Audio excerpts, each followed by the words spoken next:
Kung sawa ka na sa adobo, ihaw, at iba pang luto ng paa ng manok, bakit di mo naman itry itong tuturo kong recipe na gawa sa paa ng manok para maiba naman? Sigurado ako mapaparami ka talaga ng kain once sinubukan mo itong lutuin. Diyan nga po ay meron tayong nasa 3/4 kilo ng paa ng manok. Medyo konti lang itong lulutuin natin dahil iilan lang naman po kaming kakain ito. Bali, tatanggalan ko lang yan ng mga sobrang balat-balat nito. Kung nahihirapan kayong tanggalin yan guys, maglagay lang kayo ng bagong kulong tubig dito sa lagayan para mas mapadali ninyo yung matanggal.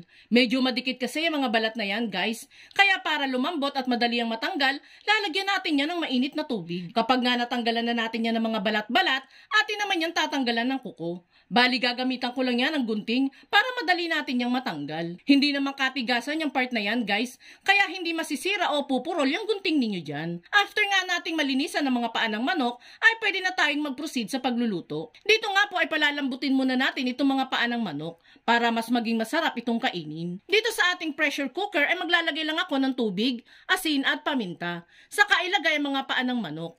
Takpan at hayaang lumambot ang mga paa ng manok. Pagkasipol ng pressure cooker, oorasan ko na yan ng 15 minutes bago natin hanguin.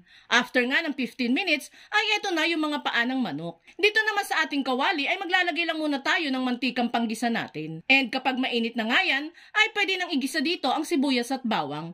Gisa-gisa lang natin yan hanggang sa maamoy na ng ating mga kapitbahay ang bango ng ating ginigisa. And kapag nga nagisa na ang mga aromatics, ay isusunod ko naman dyan ang 2 kutsarang bagoong alamang. Igisa-gisa lang natin yung bagoong dyan ng 2 minutes guys. Sa panunood pa lang nitong niluluto natin, sure akong nai-imagine nyo na ang amoy nitong niluluto ko, no? Pagkatapos nga nating magisa ang bagoong alamang, ay pwede nang isunod dito ang napalambot nating paa ng manok. Halu-haluin lang hanggang sa kumapit na yung bagoong sa paa ng manok.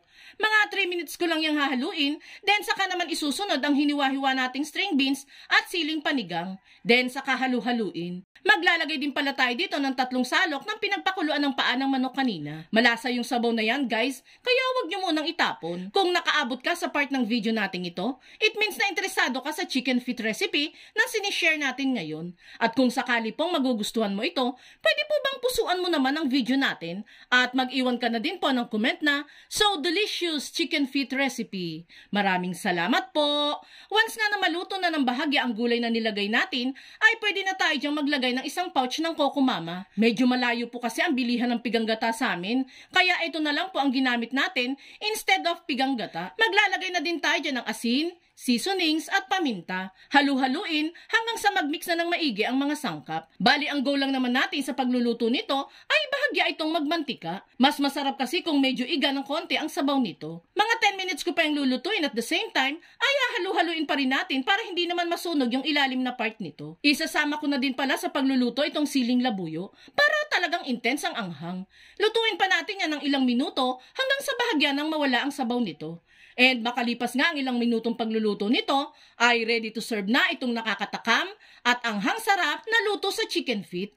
Bicol Express style po talaga ang pagkakaluto natin dyan guys. Instead na karne, chicken feet na lang ang inihalo natin para mas tipid. Tingnan nyo naman oh, naghihiwalay na yung laman sa buto nito. Ganyan talaga ang gusto kong pagkakaluto sa paa ng manok para wala ng effort sa pagtatanggal ng laman sa buto, di ba? Kaya i-share nyo na to sa mga families and friends ninyong mahilig sa chicken feet at subukan nyo na ding magluto nito.